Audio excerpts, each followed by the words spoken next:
Law അക്കാഡമിയിൽ ഇപ്പോൾ പ്രധാനമായിട്ട് പറയുകയാണെങ്കിൽ ലോ അക്കാഡമിയിൽ എൻ്റെ കൂടെ പഠിക്കുന്ന രണ്ട് സ്റ്റുഡൻസ്, എൻ്റെ രണ്ട് ഫ്രണ്ട്സ് ലോ അക്കാഡമിയിൽ നിന്ന് വിട്ട് വന്നതാണ്. അവർ പറഞ്ഞത് വെച്ചിട്ട് തന്നെ എനിക്ക് ഇതിനു മുന്നേ ഇപ്പോൾ പ്രശ്നങ്ങൾ ഒരുപാട് പടർന്നുകൊണ്ടിരിക്കുന്നതിന് മുന്നേ തന്നെ അതിനെ പറ്റിയിട്ടൊക്കെ കേട്ടിട്ടുള്ളതാണ്. അതായത് അവിടെ ഒരുപാട് ടോർച്ചറിങ് ആണ്. ഈ പറഞ്ഞ അവിടുത്തെ പ്രിൻസിപ്പൾ അത്രയും അവരുടെ ഒരു ബോയോകളും കൂടെ അടുത്തിരുന്ന് കഴിഞ്ഞാൽ അതൊരു തെറ്റായ രീതിയിൽ കാണണം എന്നുള്ള രീതിയിൽ പല ടോർച്ചറിങ്ങും അങ്ങനത്തെ അതിൻ്റെ പേരിൽ തെരുവിളികൾ വരെ കേട്ടതായിട്ട് അവർ പറഞ്ഞിട്ടുണ്ട്. അപ്പോൾ അത്രയും ഒരു ലോ പഠിക്കുന്ന, നിയമം പഠിക്കുന്ന ഒരു കോളേജിൽ എന്ന് പറയുമ്പോൾ അവിടെ നമ്മൾ പ്രതീക്ഷിക്കുന്ന അതായത് നമ്മുടെ റൈറ്റ്സ്, നമുക്ക് കിട്ടേണ്ട റൈറ്റ്സ് പോലും ശരിക്കും കിട്ടുന്നില്ല എന്ന് പറയുമ്പോൾ എങ്ങനെയാണ് ഒരു ലോയർ പോയിട്ട് അതായത് അങ്ങനെയുള്ള ഒരാളിൽ എങ്ങനെയാണ് മറ്റുള്ളവരുടെ റൈറ്റ്സ് കഴിഞ്ഞിട്ട് ശരിയാക്കാൻ പോകുന്നത്? അപ്പോൾ അത് പറയുമ്പോൾ എന്താ പ്രശ്നം എന്ന് പറഞ്ഞു കഴിഞ്ഞാൽ ഈ പറഞ്ഞ ലോ സ്റ്റുഡൻസിന് പോലും ഇങ്ങനെ ഇത്രയും ടോർച്ചറിങ്ങും അതേപോലെ തന്നെ ഒരു ഹരാസ്മെന്റ് പോലെയുള്ള പ്രശ്നങ്ങളൊക്കെ വരുമ്പോൾ അവരുടെ പഠനത്തെ ബാധിക്കും. അതേപോലെ തന്നെ മിക്കവാറും കുട്ടികളും ഇപ്പോൾ +2 കഴിഞ്ഞ് നേരിട്ട് പോകുന്ന കുട്ടികളാണ് അവിടെ പോകുന്നത്. അപ്പോൾ അവിടെ ഈ പറഞ്ഞ പഠനത്തെയൊക്കെ വളരെ നെഗറ്റീവായിട്ട് ബാധിക്കാൻ സാധ്യതയുള്ളൊരു ടോർച്ചറിങ് ആണ് ലോ അക്കാഡമിയിൽ നടക്കുന്നത്. അത് ശരിക്കും പലരും ഈ പറഞ്ഞ എൻ്റെ കൂടെ പഠിക്കുന്നവരൊക്കെ പറഞ്ഞ അഭിപ്രായങ്ങൾ എന്ന് പറഞ്ഞു കഴിഞ്ഞാൽ അത്രയും ഹരാസ്മെന്റ്, വളരെ കൂടുതൽ ഹരാസ്മെന്റ് നടക്കുന്നതായിട്ടാണ് അവിടെ. അവിടുന്ന് ഇങ്ങോട്ടേക്ക് വരാണ്ടായ കാരണം എന്തായിരുന്നു? അവിടുന്ന് ഞാൻ ഒരിക്കലും ഒരു ഗവൺമെന്റ് ലോ കോളേജിൽ വരണം എന്നുള്ള ഇതിൽ നിന്ന് പോയതല്ല. ഞാൻ അക്കാഡമി തന്നെ പഠിക്കാം, അക്കാഡമിയാണ് നല്ലതെന്നുള്ള രീതിയിൽ അവിടെ പോയതാണ്. പക്ഷെ അവിടെ ചെന്ന് കഴിഞ്ഞപ്പോഴത്തേക്കും 4 മാസം കൊണ്ട് മനസ്സിലായി അവിടെ എന്തൊക്കെയാണ് സംഭവിക്കുന്നത്. അവിടെ ശരിക്കും പറഞ്ഞാൽ ഒരു ജയിലിൻ്റെ അനുഭവം തന്നെയാണ്. നമ്മൾ ഫണ്ടമെന്റൽ റൈറ്റ്സ് പഠിക്കുന്ന നമുക്ക് അവിടെ ശരിക്കും പറഞ്ഞാൽ അതിൻ്റെയൊക്കെ ഡിനയൽ മാതിരിയാണ്. നമുക്ക് നമ്മുടെ എക്സ്പ്രഷൻസ് ഒന്നും നമുക്ക് എക്സ്പ്രഷൻ എന്താ പറയുക, റൈറ്റ് ഫോർ എക്സ്പ്രഷൻ എന്നൊക്കെ പറയും, അതിനുള്ള ആ റൈറ്റ് ഒന്നും അവിടെ തരുന്നില്ല ശരിക്കും പറഞ്ഞു.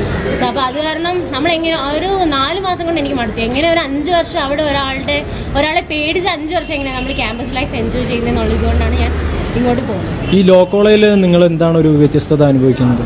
ലോ കോളേജിൽ വ്യത്യാസമാണ് ഇവിടെ നമുക്ക് നമ്മുടെ അഭിപ്രായ സ്വാതന്ത്ര്യമുണ്ട്, നമുക്ക് പറയാനുള്ള അവകാശമുണ്ട്. നമ്മളെ ആർക്കും അങ്ങനെ ചൂഷണം ചെയ്യാൻ പറ്റില്ല. നമുക്ക് എന്തെങ്കിലും ഒരു പ്രശ്നം ഉണ്ടെങ്കിൽ നമുക്ക് അവിടെ പറയാൻ പറ്റും. പക്ഷെ അവിടെ എന്ന് വെച്ചാൽ അങ്ങനെ ഒരു സ്വാതന്ത്ര്യം നമുക്ക് കിട്ടുന്നില്ല ലോ അക്കാദമിയിൽ. ഈ ലോ അക്കാദമിൻ്റെ ഒരു വിഷയമായിട്ട് ബന്ധപ്പെട്ടിട്ട് ക്യാമ്പസ് രാഷ്ട്രീയത്തിന് എത്രത്തോളം ഒരു ഇമ്പോർട്ടൻസ് ഉണ്ടെന്ന് നിങ്ങൾ വിശ്വസിക്കുന്നു? തീർച്ചയായിട്ടും അവിടുത്തെ ഈ രാഷ്ട്രീയ പാർട്ടികളുടെ ഏറ്റവും നല്ല ഇൻവോൾവ്മെൻറ്റ് ഉണ്ടായിട്ടില്ല. അതിൻ്റെ അഭാവം കൊണ്ടാണ് ഇത്രയും കാലം അവർക്ക് ഇതെല്ലാം അനുഭവിക്കേണ്ടി വന്നത്. ഇത്ര കാലം പരിഹരിക്കേണ്ടി വരും. ഇപ്പോഴാണ് ഇത്രയും രൂക്ഷമാണ് അവിടുത്തെ കാര്യങ്ങൾ ഇഷ്യൂ എന്ന് അറിയാൻ പറ്റുന്നത്. അത് തന്നെ ആ ഒരു ക്യാമ്പസ് രാഷ്ട്രീയത്തിൻ്റെ അവിടുത്തെ സ്ട്രോങ് അല്ലാത്തതുകൊണ്ടാണെന്ന് മനസ്സിലാക്കാൻ പറ്റും.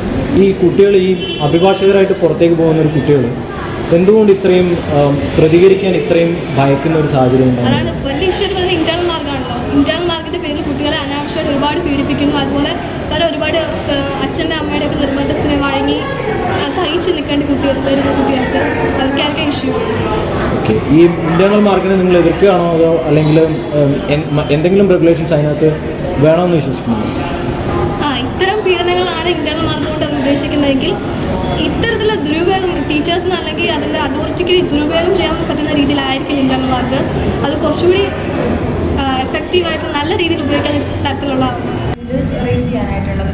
ഈ സ്റ്റുഡൻസിന് ഇപ്പം ഈ പെട്ടെന്നൊരു സുപ്രഭാതത്തിലല്ലല്ലോ അവിടെ ഇഷ്യൂസ് ഫ്രെയിം ചെയ്യുന്നത്. കുറേ നാളുകൾക്ക് മുന്നേ ഉണ്ടായതാണ്. എന്തുകൊണ്ട് ഈ കൂട്ടായ്മയും ഇങ്ങനെ ഇവരിപ്പോൾ ഈ ഒരു കോർഡിനേഷൻ ഒരു മെന്റാലിറ്റി എന്തുകൊണ്ട് ഇത്രയും വൈകി? ഇവരുടെ ഭാഗത്ത് ഫുൾ റൈറ്റ്. ഇപ്പം ഞാനും ഒരു ലോ സ്റ്റുഡൻ്റ് എന്നുള്ള രീതിയിൽ ഇവരുടെ ഭാഗത്ത് ഫുൾ റൈറ്റ് ഉണ്ട്. ബട്ട് ക്വസ്റ്റ്യൻ ഇസ് എന്തുകൊണ്ട് ഇവർ ഇത്ര വൈകി?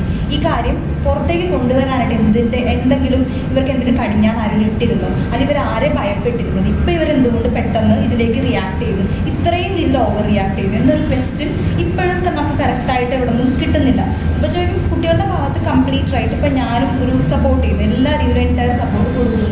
പക്ഷെ ഇങ്ങനെ ഒരു ക്വസ്റ്റ്യൻ എന്തുകൊണ്ട് ഇവരാരും അത് ഷെയർ ചെയ്യുന്നില്ല? അപ്പോൾ ഇവരെ ആരെയാണ് പേടിച്ചിരുന്നത്? ഇപ്പോഴും ഇവർ പേടിക്കുന്നുണ്ട്. തീർച്ചയായിട്ടും അതിൽ ഓരോ കുട്ടികളും ഓരോ കാര്യം റിയാക്ട് ചെയ്തിട്ടും പറയുന്നുണ്ട് ഞങ്ങൾക്ക് പേടിയുണ്ട്, ഭാവിയിൽ ഇത് ഞങ്ങൾ അഫക്ട് ചെയ്തേക്കാം. എന്തുകൊണ്ട് ഈ പേടി ഉണ്ടായിരുന്നെങ്കിൽ നേരത്തെ ഇവരും എല്ലാവരും പഠിച്ച സെയിം ലോ തന്നെയല്ലേ പഠിച്ചിട്ടുള്ളത്. ഇപ്പോഴും ഈ ലക്ഷ്മി മാം എന്ന് പറയുന്ന വ്യക്തിയും ഒരു ലോ ആണല്ലോ അവരുടെ സബ്ജക്റ്റ് എന്ന് പറയുന്നത് തന്നെ. എന്നിട്ടും ഒരു ലോയർ അല്ല, ഒരു ലോ ഇത്രയും ഒരു ഇതുള്ള ഒരു പാരമ്പര്യമുള്ളൊരു ഇത് അവർ ഇത്രയും തെറ്റ് ചെയ്തിട്ടും പിന്നീടും ഇവരും സമ്മതിക്കുന്നില്ല. തെറ്റല്ല ചെയ്യുന്നതെന്ന് തന്നെയാണ് ഇപ്പോഴും ഒരു വാദിക്കുന്നത്. ഇതെല്ലാം കൂടി കണക്ട് ചെയ്യുമ്പോൾ സംതിങ് എന്തൊക്കെയോ പുറത്ത് ഇനിയും വരാത്ത ഇഷ്യൂസ് അവരുടെ ഉള്ളിൽ തന്നെ ഉണ്ട്. അതെന്താണെന്ന് ഇപ്പോഴും ആരും ഷെയർ ചെയ്യുന്നില്ല. അതാണ് അറിയേണ്ടത്. പുറം ലോകം അറിയാനായിട്ട് ഇനിയും എന്തൊക്കെയോ ബാക്കിയുള്ള കാര്യങ്ങളുണ്ടെന്നാണ് ഞാൻ മനസ്സിലാക്കുന്നത്. ലോ അക്കാഡമിക് ഇഷ്യൂ നമ്മളെല്ലാവരും ഇപ്പോൾ ടി വി കൂടെ എല്ലാം കണ്ടുകൊണ്ടിരിക്കുന്ന ഒരു കാര്യമാണ്. അപ്പം നമുക്കറിയാം ഒരു ലോ സ്റ്റുഡൻ്റ് എന്ന നിലയ്ക്ക് എത്രത്തോളം എന്താ പറയുക, അത് ഒരു ഇന്റേണൽ എക്സാം അങ്ങനെയൊക്കെ പറഞ്ഞ് ഇതാക്കുമ്പോൾ നമുക്കറിയാം എന്ത് ബുദ്ധിമുട്ട് എന്താണ്. പിന്നെ ഞാൻ പറയാൻ വന്ന കാര്യം, ഞാനിവിടെ ഫസ്റ്റ് ഇയർ ഞാൻ കുറച്ച് നാൾ 1 മാസത്തോളം അവിടെ പഠിച്ചിട്ടുള്ള ഒരു വിദ്യാർത്ഥിയാണ്. അപ്പോൾ അവിടുത്തെ ഹോസ്റ്റലിൽ എനിക്ക് ഏറ്റവും കൂടുതൽ മനസ്സിലായ ഒരു കാര്യം എന്ന് വെച്ചാൽ ആ ക്യാമറ സ്ഥാപിച്ചിട്ടുണ്ടെന്ന് പറഞ്ഞു. ഇപ്പോൾ ഫ്രണ്ടിൽ സ്ഥാപിച്ചിട്ടുണ്ട്, പിന്നെ മെസ് ഹാളിൽ സ്ഥാപിച്ചിട്ടുണ്ട്, എന്നാൽ പിന്നെ കോറിഡോർ അത് ബാത്റൂമിനെ ഫേസ് ചെയ്ത് കോറിഡോറിൽ സ്ഥാപിച്ചിട്ടുണ്ടെന്നൊക്കെ പറഞ്ഞു. പക്ഷെ ബാക്കിൽ എനിക്കിപ്പോഴും ഓർമ്മയുണ്ട്, പല കൊടുങ്കാട് പോലത്തെ ഒരു സ്ഥലത്താണ് ഈ കോളേജിൻ്റെ ഈ ഹോസ്റ്റലിൽ, അവിടെ സ്ഥാപിച്ചിട്ടില്ലെന്ന് പറയുമ്പോൾ പിന്നെ എന്ത് അടിസ്ഥാനത്തിലാണ് ഇവർ ക്യാമറ സ്ഥാപിച്ചിട്ടുണ്ട്, സെക്യൂരിറ്റിക്ക് വേണ്ടി ക്യാമറ സ്ഥാപിച്ചിട്ടുണ്ടെന്ന് എന്ത് അടിസ്ഥാനത്തിലാണ് പറയുന്നത് എനിക്ക് മനസ്സിലായി. വിഷയങ്ങളെടുത്ത് ആധികാരികമായിട്ട് നമ്മൾ പരിശോധിക്കേണ്ടിയിരിക്കുന്നു. കേരളത്തിലെ ആദ്യത്തെ സ്വാശ്രയ ലോ കോളേജാണ് ലോ അക്കാഡമി എന്ന് പറയുന്നത്.